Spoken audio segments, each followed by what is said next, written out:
Yung guys, nakita ko to umakyat dun, no? Umakyat. Akala ko anong daladala niya. Umakyat siya dun, no? Tapos pagbaba niya, merong ano, yun, no? Ano to? Ano, inakay ng ibon. Kaka naman. Oh, oh, patay na.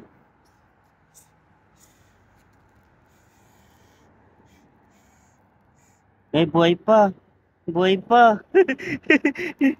Buhay pa. Buti lang nakita ko. Tangay-tangay niya. Kaya niya ito kinuha. Ibalik ko siya. Ibabalik ko. Halika.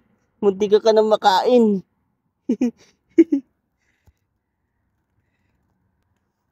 Eto guys, munti ka na makain ng pusa. Oh, ay no. Nakita ko doon. Nakakit siya pagbaba niya. Nakita ko may dala, may tangay-tangay ng ganito. Oh, na ibon. Kaya ito galing. Tignan ko nga doon. Yan, doon siya umakyat to. Sa kaya ito galing.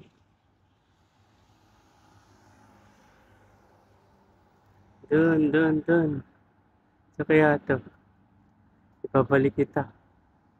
Kawawa naman, oh. Ano, buhay pa siya, oh. Buhay pa. Yes. Ikaw, ah. Hmm.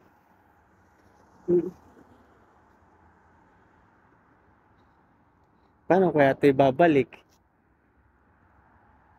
Saka yung ano nito, pugad. Mamaya, doon pa sa taas yung pugad, eh. Ay, doon pa nga sa taas, oh. Nandun pa nga yung pugad. Sa taas. Kaya, aakyatin ko pa to. Isip, paano ko ito maakyat? Diyan ka muna. Yeah, wala to. Kawawa pa na, ang liit pa, oo. Hmm. Wala naman. Hmm. Yung pugad niya, nandun no, sa taas, oh. Yan, oh. Nandun. Nandun na sa pinakataas. Ayan, oh. Yan yung pugad niya. Paano ko ito maakyat? Kawawa naman. Hmm. Nandun pa yung pusa nag-aabang, oh. Oh, tradisyon. Kayang-kayang akitin ng pusa dun, oh. Taas pa naman yan. Paano ko ito maibalik? Ay, paano kaya kita mababalik sa pugad mo? Uy, kawawa naman to. Guys, nagkaroon pa ako ng problema. Kasi iniisip ko, kung ibabalik ko ito doon sa taas sa pugad niya, aakyatin lang din ulit nung ano, nung pusa na yun, aakyatan lang din. Kasi naakyat nga. Nagkaroon pa tuloy ako na iniisip nito, no? Yan, hindi ko naman siya madadala sa scooter ko, guys. Hindi ko naman siya madadala. Kawawa naman. Pag-aalagaan ko siya, mamamatay rin siya kasi hindi pa siya makakain, guys. So, maliit pa, oh. Yan, oh. Hmm. Hmm. Papatayan lang din siya ng pusa. Nagkaroon pa tuloy ako ng isipin, no? Ayan guys, lalayo muna ako saglit. Nandun yung pusa, oh. Ayan, oh. Ayan, nandun yung pusa. Ayan, oh. Nandun yung pusa. Nasaan yung pusa? Ayan, oh. Ayan yung pusa. Ayan, oh. Ayan, nag-aabang na naman siya. Akit na naman siya. Abangan ko siya kung akit na naman. Tambay muna ako doon sa malayo doon. Tambay muna ako doon. Tambay muna ako doon at pagsubaybayan ko siya. Ayan guys, so makita naman siya. Kukuha na naman siya ng pugad. Kukuha na naman siya ng ibon doon sa pugad. Yan. Kaya sabi ko pag binalik ko, ay no. Kaya kita naman siya, ay no. Ay no. Ay no, kung binalik ko siya sa pugad, kuhanin na naman niya. Ay, makita naman siya doon sa taas. Ayan. Nandun naman siya sa taas. Ayun o. Ayun guys o. Kumukuha na naman siya ng ano. Ayan. Kumukuha na naman siya ng ano ay. Kumukuha na naman siya ng ibon. Ayun o. Ayun o. Ayun siya o. Ayan. Kaya kung binalik ko ito, makukuha na naman niya. Hindi ko alam kung kanina pa niya kinukuha. Hindi ko alam kung last na yun. Akala niya binalik ko. Yan na. Ah. Tingnan natin kung may daladala na naman siya. Yan. Yan. Buti na lang hindi ko to binalik ko. Yan, kung binalik ko, nakuha na naman. Kaya eh. Yan naman no. Nakita niya ako. Nakatingin sa akin no. Kawawa naman yung ano. Ayun. Akala ko may nalaglag. Patingin na naman siya. Loko-loko tong tao to sa ng pusa. Baka doon na niya kinakain, hindi niya na binababa. Kung ibalik ko siya, mamamatay siya talaga. Kakainin na talaga siya ng pusa. Kasi dapat dito siya nagpupugad eh. Dapat sa iba. Kasi nakakit ng ano ng pusa oh. Ayun no. Sama ng tingin sa akin no. Sama ng tingin sa akin eh. Yeah. Mm. Mm.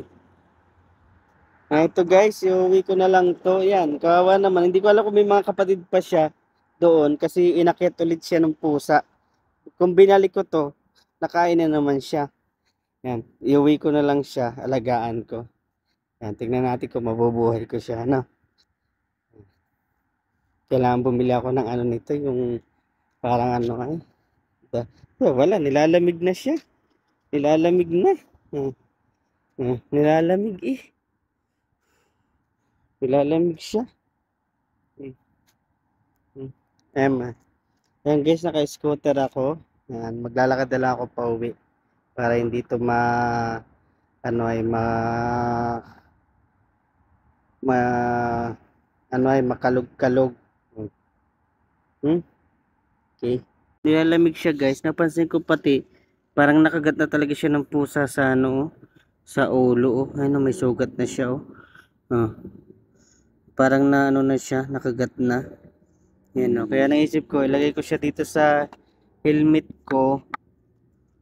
Lagay ko siya sa helmet ko, tapos lagyan ko nitong mask. Yan para, 'di ba yung pugad nila may mga dahon-dahon para hindi sila malamigan yan. Diyan ko ilagay. Dito ko siya ilagay. Yan. Yan o. So, kawawa naman o. Yan, diyan ka lang ha. Tapos, yan. Taklaban natin ng konti.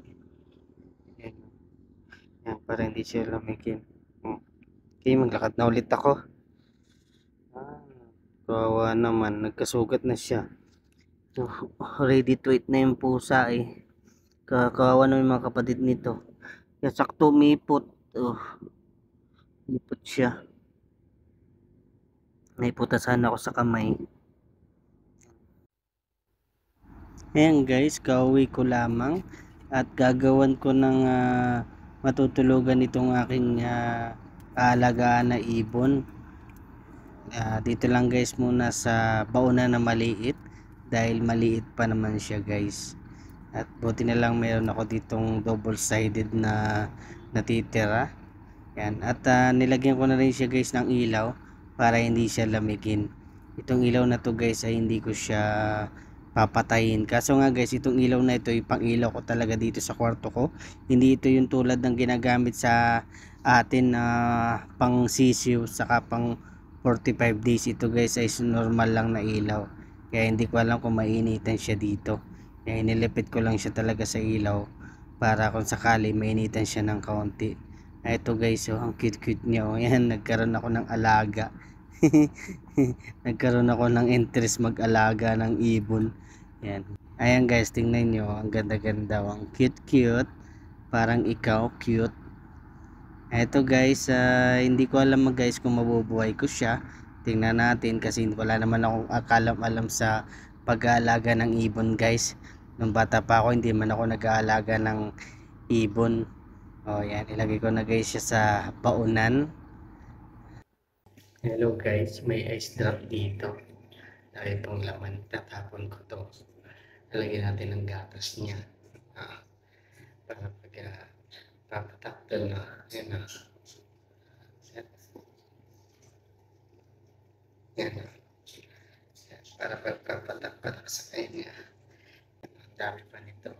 Lalagyan ko siya ng gatas para pag-iinuman niya. No?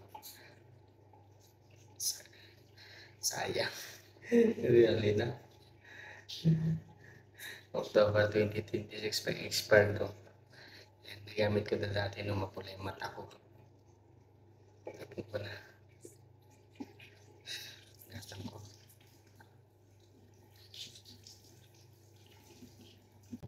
Yan guys, gasang ko na.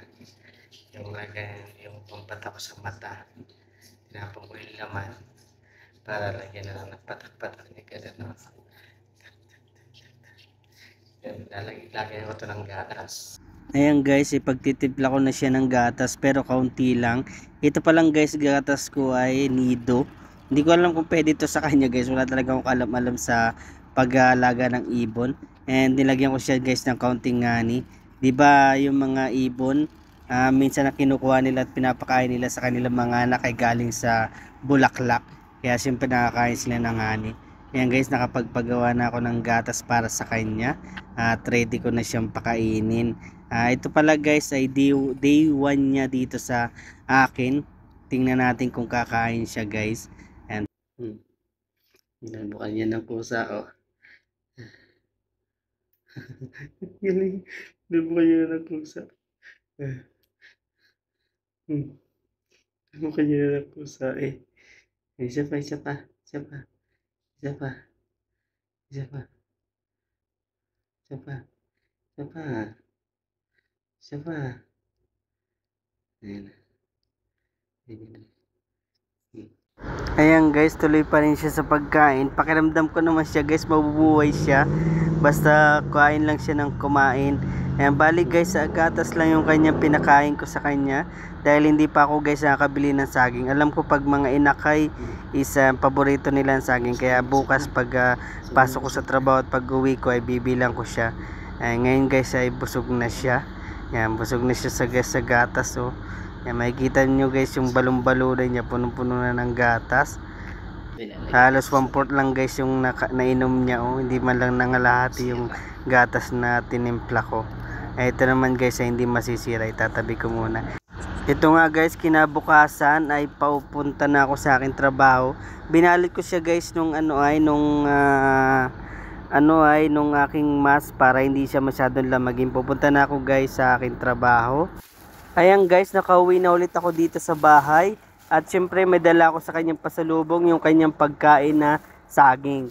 Dahil alam kong gutom na gutom siya guys, dahil 11 hours akong nagtrabaho. Bali 12 hours siyang nagantay, kaya sana maging okay siya. At pakainin ko na siya guys.